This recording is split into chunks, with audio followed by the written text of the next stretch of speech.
What's a secret you'll never tell your spouse or so?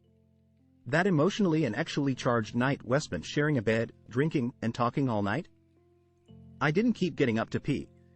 I kept getting up to have intense diarrhea. Edit. We did not have sex that night. One time I left my younger daughter, middle child, in a hot car and forgot she was there. My wife and my oldest daughter had gotten out and went into a theater where the oldest daughter had her dance recital. I parked the car about 100 feet away, and for some reason, maybe because my wife and daughter got out, my stupid brain just decided to go into kid-free mode. To say I panicked 10 minutes later when I remembered would be an understatement. I was mid-conversation with someone, and when I remembered, Harry just turned and ran. No explanation. I sprinted to the car, but knowing it was only 10 minutes I knew it would be okay. There she was. A little sweaty, but just sitting there and looking around. Smiled when she saw me. This memory haunts me. I frequently lose sleep or have to pull my mind off it. The thought of what would have happened and how easy it was to forget her will never leave me. Always double check for your kids, folks. Even if you think you're good or have a great memory. That the reason I lost my oneer that one time in 69 position, not the year, was because a piece of TP fell in my eye from her edit. Thank you so much for the awards. My first platinum is about toilet paper falling in my eye. To add some details, we do have a bidet. The TP was probably from the paper she used to dry herself after the bidet, so no pink eye for me. We have been together now for 13 years and have been married for almost 2 years. That sometimes I stay 10 to 15 minutes in the car before coming up the house. Not ashamed of it or something, but I like some me time to be private and not judged. Addendum. It's mostly so that the stress from outside I won't bring it to our home. Not good bringing negative energy, emotions when facing your kid at home. I sleep better alone than with her. She loves sleeping together. Remember when we were engaged and visited your mom in the hospital, and she let a fart so rank that your eyes watered and we still talk about it 20 years later? That was me. That I'm the one who calls her every year and sings her happy birthday in a funny voice. If she's figured it out, she'd probably say that's what soul never tell. I failed school. I had to take a basic education course before getting into uni, and that it took me 8 years to graduate from a 3 years degree. They didn't forget to buy them at the grocery store. I, in fact, at 2 a.m. ate the entire package of Oreos. That I chipped our wonderful granite quartz counter, that he picked out, and filled it with white putty. I will take this to my grave. I ate the last Reese's peanut butter egg and blamed it on one of the kids. That one time when went camping for 3 nights I left the garden hose on at home full blast and we got a $700 water bill. Every paycheck I take out $25 minus $30 in small bills. Sand slipped some bills into her pockets while I'm folding laundry. Money is tight, and it's the source of a lot of anxiety for her, so to see how relieved she gets when she finds it makes me happy. Early on in our relationship, I made breakfast for me then girlfriend and her kids using some pancake mix she had in the pantry. After making the pancakes and serving to them, I went to mix up a little more to make mine. And I realized there were some maggots in the dry mix. They were pretty much done eating, and telling me how good they were. I decided that ignorance was better than telling them. Taking that one to my grave. That it did, actually, make their look big. One time I thought I locked my keys in the car. They were in my pocket.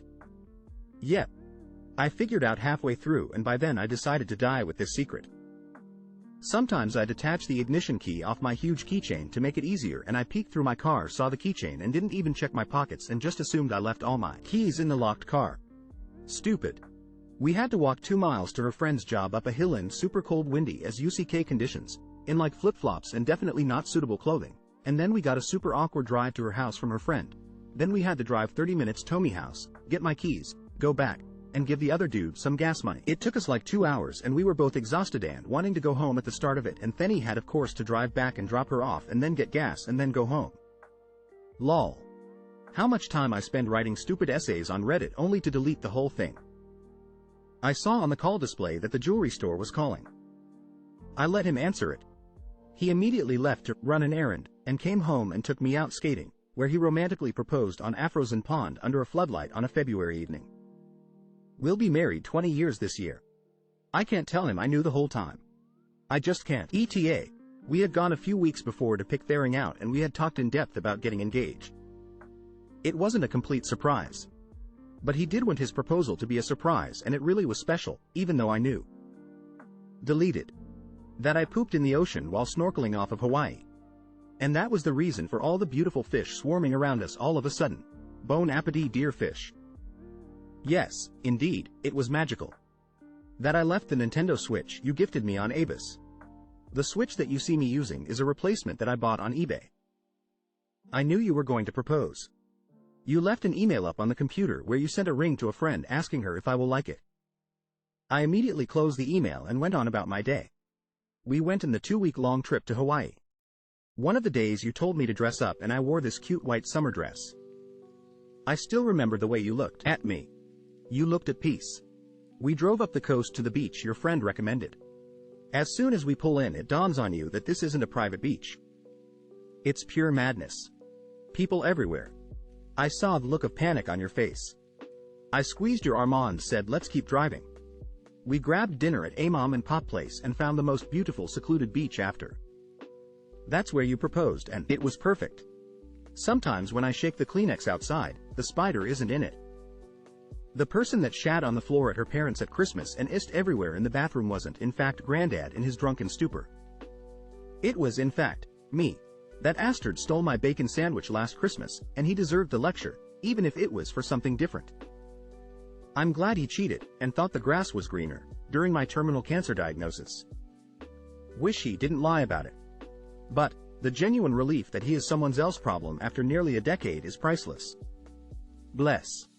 The negative thoughts I have about myself. I don't want him thinking, well, now that she mentions it, she is kinda blank. I tell him I'm feeling down on myself or self-conscious, just not what the exact problem is. Nice try, honey. That I know about their emotional affair. I know what said and how minuscule I now feel in my day-to-day life.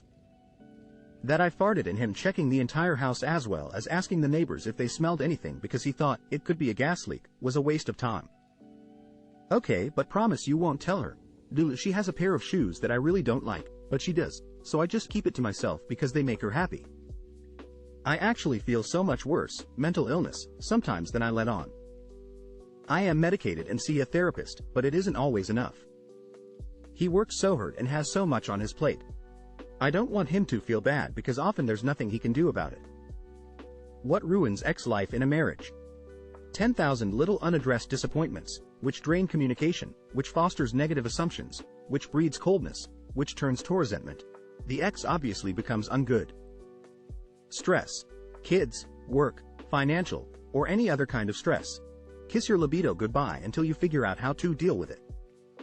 Not focusing on the intimacy and emotional safety outside the bedroom. The actual act of X is the shortest part of the sexual process in my case. A marriage needs work put into it. When you stop working on it and put it on hold, it won't work. You have to explore new things and show love and affection. Depression. People who were in a real home invasion situation, what was it like and what did you do? My in-laws were home when a young guy broke into their house. They don't speak English very well, so me Phil, in the clearest English he could muster, loudly said, "Get me my gun." At that point the intruder left in a hurry. I was at my friend's place when it happened to him. We were both teenagers then. The guy thought everyone was sleeping and he got startled when he saw us. He bit my friend. His arm required stitches from the bite, and ran away. No idea who the guy was or what he wanted, never happened again, and we never saw the guy again. Tackled the guy. The hardest I've ever hit someone, and I'm a pretty big guy with a football background. But he didn't see me coming. It felt very much like a do or die moment, so I didn't hold anything back. Broke a few of his bones, messed Yufa's face, and got him sentenced to 6 years. I was in bed asleep at 7 a.m. when I heard a loud bang. I thought nothing of it because of the large cat tree I have downstairs that's always getting knocked over, so I rolled over and tried to go back to sleep. Not long after, my elderly cat comes running into my bedroom, jumps up on the bed and tries to hide under the blankets. This immediately woke me up because that old fat cat hadn't ran nor jumped on our bed for years. As I came to, I see 2 men coming up my stairs. At that point it felt like time stopped and somehow ran incredibly fast at the same time. I jumped out of bed and started screaming, "Get the UCK out of my house." And I remember thinking while chasing these guys through my house and screaming again and again at the top of my lungs that my voice sounds exactly like my brother, and I wondered how strange that was. I tackled one of them on my front lawn, but he struggled free and got away. I saw the getaway Karan tried to keep repeating the license number, but it faded away in my mind as I was repeating it. I remember vividly being so mad at myself that I couldn't remember 7 numbers, and how stupid I was for not grabbing my phone.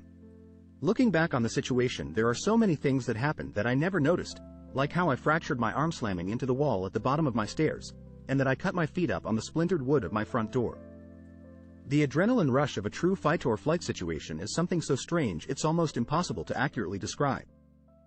The sense of time, not being aware of pain and injuries for hours, and the hyper-focus on some details but the complete loss of others. Luckily, I wasn't seriously hurt and nothing was stolen, but I installed cameras all over my house the very next day. My boyfriend Jay and I were staying with 2 friends of his, Jim and Jeremy. Jeremy had left the apartment an hour or so before Jay and I decided to go to bed. A few minutes after Jay fell asleep, I heard a knock on the door and Jim answered it. Turns out it was Jeremy, but he wasn't alone. 2 guys that also lived in the apartment building forced Jeremy to knock at the door so that they could force their way in as he didn't have his keys with him. Once they were inside, I could hear what sounded like a scuffle from where I was in the bedroom with the door closed. I woke Jay up and all of a sudden hear 2 unknown voices yelling, "Get down, get the UCK on the ground." Jay wanted to go see what was going on, but I begged him to stay in the bedroom with me, which he did. After what seemed like a couple minutes of arguing and fighting sounds, everything went absolutely silent. We opened the bedroom door to see Jim laying on the ground with what we later found out to be a barbed machete sticking out of his chest. Jeremy was calling 911. The apartment building didn't have a buzzer to let anyone into the building, so when the police got there, Jay let them in and showed them to the suite we were in.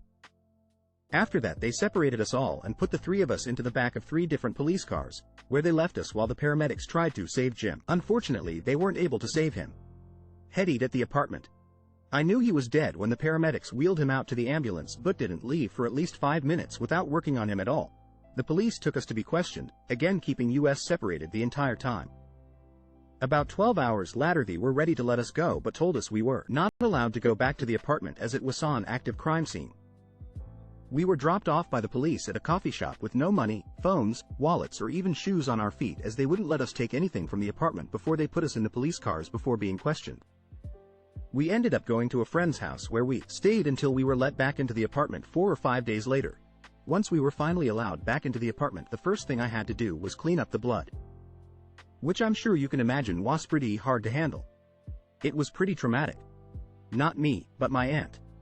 She was at home alone in her backyard making food, and when she walked into the living room, she saw a couple of men in the middle of carrying out the TV.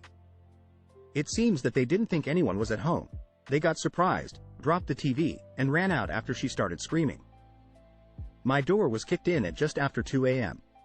I walked out into the living room holding my gun. I said, "I'm armed," loudly, and at that point I heard someone chamber a round into a pistol, and I started shooting. I hit him twice and he died. I have no regrets. Police told me he had just gotten out of prison a few days before for a similar crime.